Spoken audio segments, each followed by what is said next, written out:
What an unbelievable week we are coming off of for FC Naples. 3 matches in 8 days, and they won all three of them. I'm Ryan Kruger. Welcome into Extra Time. We're going to be talking with the Gaffa in a little bit about the team's hot start. But first, here I want to introduce you to Ian Garrett. He scored his first goal for the team, and they did something pretty special afterwards. Ian, what a huge match for you on Saturday. I mean, you put into the starting lineup and then immediately respond with your first goal on this club. And then, after that, went and celebrated with your family. So, I mean, how are you feeling after all of that?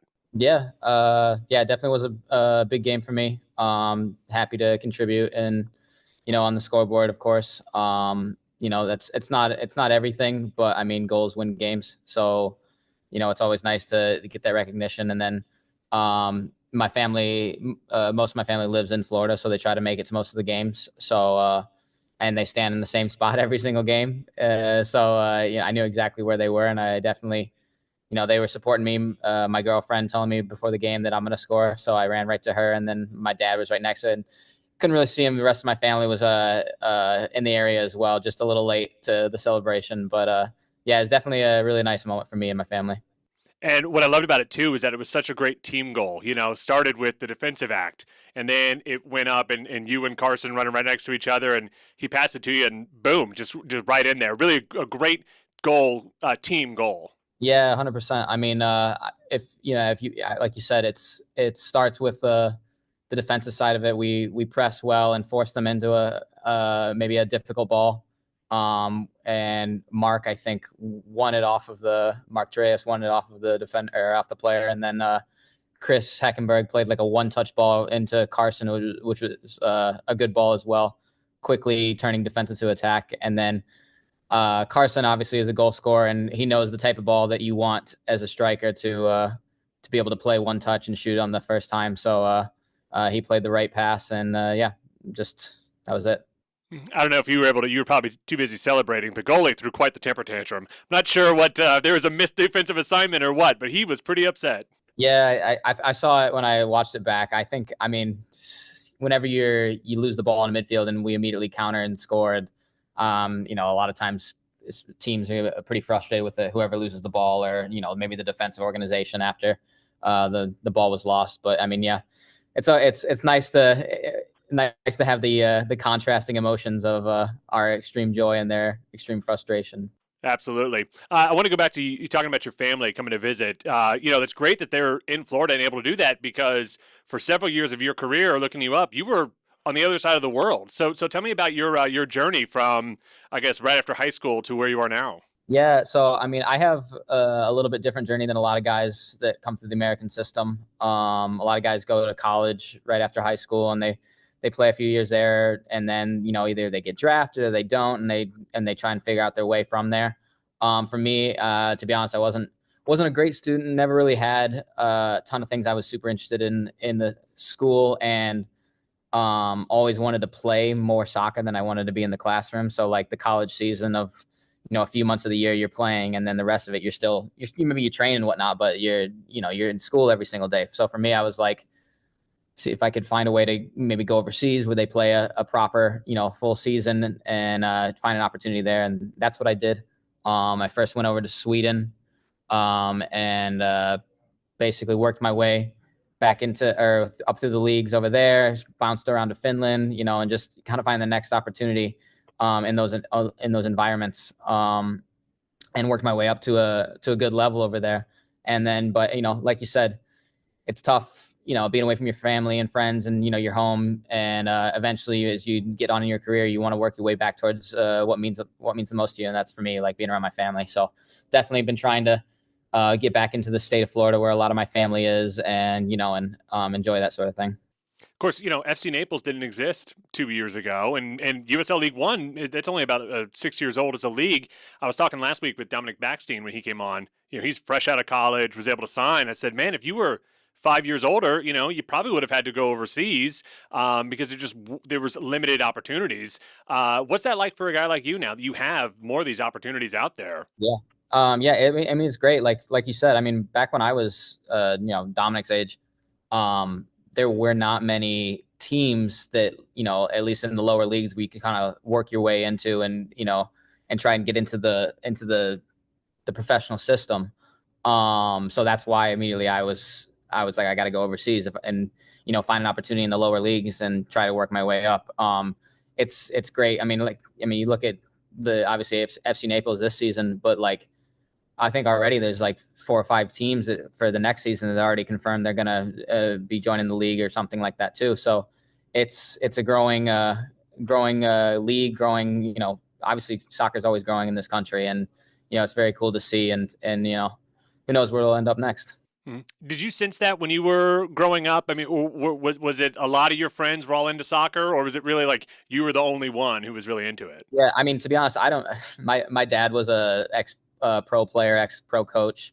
Got it. I ran like an indoor soccer facility business. I was always around soccer, so like for me, like I've never experienced anything outside of it. But yeah, like so obviously my friends and kids around me and stuff like we're all just like my friends from soccer and growing up, and you know it there wasn't any. I'm from Kalamazoo, Michigan originally. And there wasn't any like real pro teams in the area or in like Michigan at all really at that point. The closest one was probably Chicago Fire in the MLS, and so you'd have to drive at least 2 hours or whatever to get there to watch a game. And then I just remember when they started having like summer leagues, like the PDL and PSL or whatever, and that started like you started to see a little bit of growth, maybe in like the lower leagues and trying and more leagues being formed and stuff like that. So to see it now, and the multiple leagues being formed, and more and more teams each year, I think it's really cool to experience. All right, coach. So that is quite about in 8 days that you had there. 3 matches, all three of them, 2-1 wins, kind of moved up the table. More importantly, we had some exciting matches there. So how are you feeling right now? Yeah, no, I mean, three wins in 8 days. What more can you ask for from the guys? Important to get 9 points. Again, you want to continue to collect points to keep yourself away from not making playoffs. And it was a good week for us, and we had some other results from the league kind of go our way as well. So it was, yeah, overall just a really good 8 days for us. Of course, we just talked with Ian. He scored his first goal. I imagine for you, you were very pleased because of how it started. It started on the defense, Mark Reyes getting in there, and then just a couple of real quick passes. And then, Carson's a goal scorer. I was watching it live. I thought maybe he might try to get in there, but no, he'd made the smart decision to. Ian was a little bit more wide open and went in. I imagine you were pretty pleased with that whole result. Yeah, I mean, since day one, right? We've said our attack is generated by our defense, and that's a perfect example of a goal that came from our discipline to defend and our desire to defend, and then make our forward passes and runs to get out in transition once we win the ball. It was great to see Ian score a goal, and obviously it's a very important goal for us. I've had the pleasure of knowing him since he was 16 years old. And so I've known him a long time. And so it's fun to see him succeed on the field for us.